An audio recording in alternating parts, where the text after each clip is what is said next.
Welcome to Malifaux University. 406. Upgrades. Now that you're well acquainted with your model's printed abilities and actions, you might be ready to start adding more abilities and actions or breaking the rules with a few upgrades. Of course, some models like Jackdaw and Von Schill use upgrades as integral parts of their gameplay, and maybe you've been working with them all along. This video will help players understand what upgrades are and do, how to get them, and how to use them. So, what does an upgrade card look like? In the left-hand border is the name of the specific upgrade. The cost is how many soulstones are required to purchase the upgrade during the hiring phase. If a cost is ever 0, it probably cannot be added to just any model. There will be special limitations about when that upgrade can be attached. The effects of the upgrade list the abilities and actions the upgrade gives to its attached model. The limitations area lists the special restrictions that come with a particular upgrade. We'll cover all of these in a minute. When considering which upgrades you might want to use, look first for the general upgrades available to any member of your declared faction. These will always have the faction symbol as a watermark behind the effects of the upgrade. If an upgrade has a specific model as the watermark, the upgrade will have the special limitation, linking it to that depicted model or its keyword master through some action or ability. Look at the limitations on the upgrade and at that model's actions and abilities to figure out how that upgrade can be used. Finally, the faction to which the upgrade belongs will always be displayed on the card. Upgrades are cards that grant special abilities and actions to your models. An upgrade is attached to a model stat card, and some game effects will refer to that timing, when this upgrade is attached. Each faction has 3 general upgrades that any model in the faction can use, while other models will use certain upgrades exclusively. When you buy models that use exclusive upgrades, those upgrade cards will always come with that model in the box, while the general faction upgrades can be found in the starter box for each faction. Naturally, all the upgrades can be found in the Malifaux Crew Builder app by tapping Cards and then selecting Upgrades instead of Models. Picking a faction will narrow the results. You can purchase some upgrades during the hiring process, but other upgrades can be attached only during the game through certain actions and abilities. When you attach upgrades during hiring, you can use only those upgrades that match your crew's declared faction, regardless of the faction of the individual models. For instance, Colette Dubois is an Arcanist model, so when she leads the crew, it's in the Arcanist faction. Her performer keyword, however, includes the Neverborn Dorian Crow and the Explorer Society's Harada Na Toro. Since this is an Arcanist crew, the general upgrades available are Diesel Engine, Magical Training, and Soulstone Cache, which she can attach to either Dorian or Harada according to their eligibility because they are in an Arcanist crew even though they are not Arcanist models. We'll discuss upgrade limitations in a moment, but understand that the Neverborn and Explorer Society general upgrades cannot be attached to either of these models during hiring for the same reason. This is an Arcanist crew. No matter how many upgrades you attach during hiring, your crew's total soulstone cost between the models and the upgrades still is not allowed to exceed the game size. With this crew and upgrades, we would not be able to afford another upgrade in a 50 soulstone game since we're already at 49 soulstones. This also comes into play with dual-factioned masters like Jackdaw. He is both Resurrectionist and Outcast, with keyword models in both factions, but he must declare one faction when he is hired. If he declares Resurrectionist, he can attach the Resurrectionist general upgrades to any eligible model in his crew, even if the individual models are outcasts, like Montresor, the Guilty, or the Dead Outlaw. During hiring, you cannot attach more than one upgrade to any single model. I might play a guild crew with 2 guild mages. During hiring, I could pay the 4 soulstones to give each of them a lead-lined coat upgrade, but then I could not give either one an expert marksman upgrade during hiring. At the same time, no model can have multiple copies of the same upgrade. Lead-lined coat gives a model armor +1, and I might want that model to have armor +2, but I can't do it with these upgrades. I cannot give 2 copies of lead-lined coat to the same model, even if I have the soul stones to pay for it. During gameplay, there is no limit to how many upgrades may be attached to a single model, but you still cannot attach more than one copy of the same upgrade. If an upgrade's effects includes an ability already possessed by the model attaching it, it won't increase that ability unless it stacks.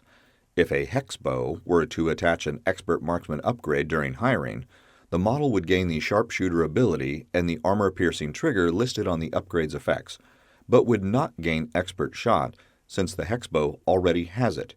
You cannot double up ignoring friendly fire. If Dashiell Barker, on the other hand, were to attach a lead-lined coat during hiring, that upgrade's Armor +1 would stack with his Armor +1 ability for a total of Armor +2. Only abilities with plus signs stack. The limitations of an upgrade further specify how the upgrade can and cannot be used. There are 5 possible limitations, but 4 of those can have several variables. The first of these is restricted. This will always have some variable in parentheses specifying to which models this upgrade is restricted. This is usually a characteristic, like the Trained Ninja 10 Thunders upgrade, which is restricted to living models. The lead-lined coat of the guild could be given to living or undead models, but not models that are only constructs. The Effigy of Fate upgrade belongs to every faction, but is restricted to only the effigy models. If there is an upgrade with more than one restriction listed, such as an undead minion, then all of the restrictions must be met before the upgrade may be attached. Special limitations are for the upgrades attached by other game effects. These are the words referenced on other models' cards and usually will not match the name of the upgrade in the left-hand border, as there is often more than one upgrade with the same special limitation. Ophelia LaCroix, for instance, has the Arming Up bonus action, which attaches an Arsenal upgrade to her. When we look at the special limitations for Arsenal, we find there are 5 different upgrades she could choose from. The Tormented keyword of Jackdaw attaches upgrades to its opponent's models, each of which has 2 special limitations. Jackdaw attaches an Injustice upgrade with his Suppressed Memories attack. The Hanged attach a Forbidden upgrade with their Horrifying Whispers bonus action, and the Guilty attach a Wicked upgrade to the enemy models that kill them. All these upgrades also have the Cursed special limitation, which then comes into play with Jackdaw's tactical actions and Montresor's Asphyxiation bonus action. Each of these upgrades has a different name, but they all count as Cursed upgrades, as mentioned on Jackdaw's and Montresor's cards. Plentiful is the upgrade limitation that is much like a model's hiring restriction. If an upgrade does not have a plentiful limitation, then, like Enforcers, Henchmen, and Masters, the restriction is understood to be 1. You cannot have more than one copy of this upgrade anywhere in your crew. Looking at Ophelia's Arsenal upgrades, she has 5 different upgrades she can use, but none of them have the plentiful limitation, so she can have only one of each in play at any time.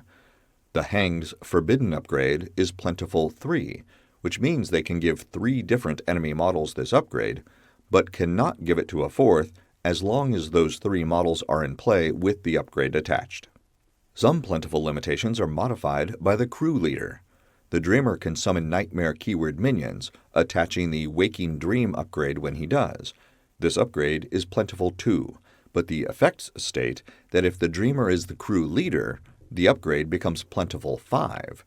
If the Dreamer were hired as a secondary master in a Neverborn crew, the plentiful limitation would remain at 2.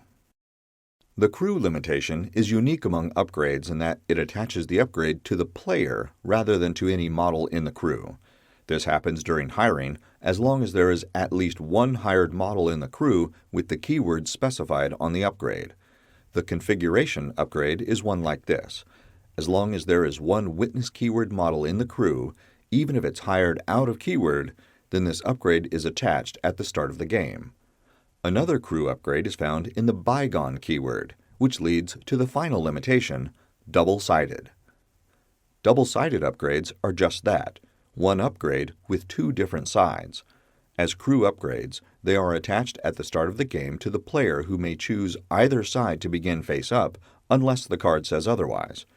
Only the face-up side is considered to be in play. Certain actions and abilities allow the player to flip the upgrade and use the effects on the other side, but then only that side is considered to be in play. At no point are both sides in play at the same time. Crew upgrades are attached to the player if there are any models with that keyword in the crew. If all those keyword models were to be killed or removed from play, the crew upgrade isn't necessarily discarded or removed, but no models without that keyword would be able to interact with or use the effects of that upgrade, so it's as good as gone. Be sure to read the card to see if it says to do anything with the upgrade at the end of each turn or the game. Since most upgrades are attached to specific models, they usually go where the model goes, meaning if a model with an attached upgrade is killed or otherwise removed from the game, any upgrades attached to it go away with it. The exception to this is a summon upgrade. I'll take a brief moment now to thank all those who were patrons at the time this video was made, especially Griff, Sergey, Tom, Alan, Jeremy, Mikolai, and Travis, and many more at the free student tier. Your support is essential to bringing these videos to life. Usually, when a model is summoned, the game effect that summons it will require a summon upgrade to be attached to the model. Read these upgrades carefully, as they may give the models unique abilities or actions, conditions, or special placement rules. Dashiell Barker's Call-in Reinforcements tactical action summons guard keyword minions, and each is placed on the table with a reinforcements upgrade attached. Looking at the upgrade card, we see the reinforcements limitation printed in the bottom right corner, so we know we have the right upgrade. Sometimes there is more than one upgrade with the same limitation, and that is addressed in video 406 about upgrades. The summon limitation shows this upgrade is indeed a summon upgrade, so all rules that mention summon upgrades will apply to this model and upgrade. The Dreamer has the Manifest Nightmares tactical action that summons nightmare keyword minions with a summon upgrade called Waking Dream. Both Waking Dream and Summon are printed under the limitations, but this upgrade buries the minion when it is summoned and gives it the From Nightmares ability to show when it is unburied. In the earlier example of Anya Lycarian, Rail Magnate, and her labor contract ability which allows her crew to summon drudge models, the ability does not say the drudges attach a summon upgrade. When this happens, the summoned model gains a summon token, which counts as an upgrade for all game effects that specifically reference summon upgrades. If a game effect just refers to upgrades in general, a summon token does not count. If a summoned model is later replaced, the summon upgrade or token that came with the summoned model transfers to the new model that replaces it. Any other upgrades that were attached later or during hiring are discarded and do not move to the new model. Sandeep Desai is in an encounter with Jack Daw. Sandeep started out with one Fire Gamin, but Jack has attached an Injustice upgrade to the Gamin, which gives it the staggered condition as long as it has the upgrade. Sandeep summons two more Fire Gamin with his Elemental Creation tactical action. The two Gamin come into play with a Bound Elemental upgrade attached, which is a summon upgrade and gives them each slow, but also gives them an ability to replace the three of them with a single Fire Golem. When the Golem is placed, the summon upgrade is attached, giving it slow, but the Injustice upgrade is discarded. Take note of the plentiful limitations on summon upgrades. If summoning a model would attach an upgrade but exceed its plentiful limitation, then that's treated the same as trying to hire more than a model's hiring limit. If an upgrade doesn't have a plentiful limitation, then only one copy of that upgrade is allowed in the crew. The Fire Gamin have a hiring limit of 3, so if Sandeep already had 3 on the table, he could not summon a 4th. Since the Bound Elemental upgrade's plentiful limitation is increased to 5 when Sandeep is the crew leader, he could summon 3 Fire Gamin and 2 Wind Gamin, and this upgrade would be attached to all of them. He would not be able to summon another Gamin at all, since a 6th would exceed the upgrade's plentiful limitation. That's the overview of upgrades. Pick up a printable set of all the markers and tokens you need to play Malifaux in the Wargames Vault. If you haven't already, join our Patreon for early ad-free access to all new content.